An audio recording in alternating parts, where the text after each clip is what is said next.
Moïse a dû aller dans le désert et pendant 40 années, il a été vidé jusqu'à ce qu'il ne lui reste plus rien pour pouvoir s'appuyer, se confier, pour accomplir l'œuvre de Dieu.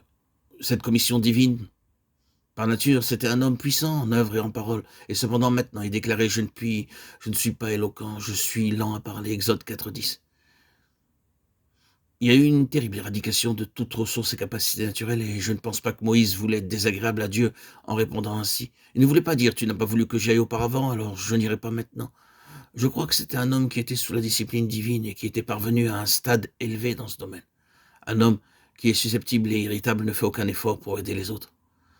Considérons l'attitude de Moïse tout au début, quand il est arrivé au désert, Exode 2, 16, 17. Cela nous permet de voir qu'il n'était pas un homme de cette sorte-là.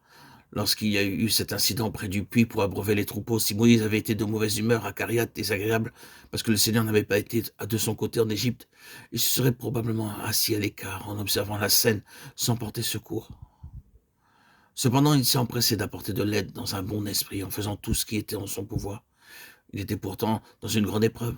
Ce sont des petites choses qui permettent de voir ce qu'est un homme. Moïse fut vidé jusqu'à la dernière goutte et cependant il n'était pas en colère ou désagréable à l'égard de Dieu. Que faisait le Seigneur? Il formait ainsi un prophète. Il est nécessaire d'être vide de soi-même pour accéder à cet état de prophétie. Au lieu de cela, cet homme, Moïse, aurait pu occuper une fonction et elle aurait pu lui être utile, pensons-nous, pour réaliser une œuvre. Il n'y aurait cependant pas eu de relation vitale intérieure entre l'homme et l'œuvre qu'il devait accomplir. Elles auraient été deux choses distinctes. L'œuvre aurait été objective par rapport à l'homme.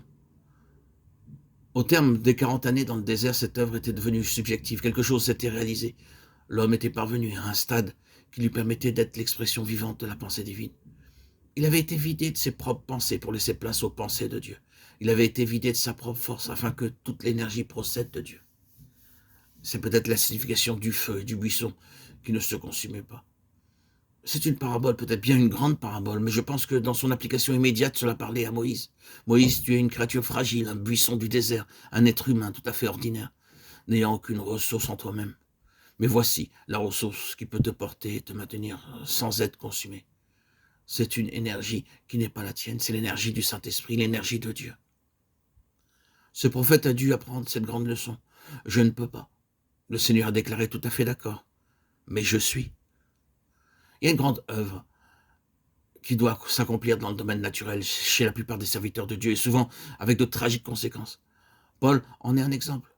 Quel grand homme il était sur le plan humain, quelle intelligence il avait, quelle formation, quelle grande capacité. Tout cela était vrai, mais considérons la valeur que tout cela avait pour lui quand il devait faire face à une situation spirituelle. Il s'est écrié, et qui est suffisant pour ces choses. Notre capacité vient de Dieu. 2 Corinthiens 2, 16 et 3, 5. Paul est passé par des expériences où, de même que Moïse, il a désespéré de sa propre vie. Il a déclaré, nous avions la sentence de mort à l'intérieur de nous-mêmes, afin de ne pas nous confier en nous-mêmes, mais en Dieu qui ressuscite les morts. 2 Corinthiens 1, 9.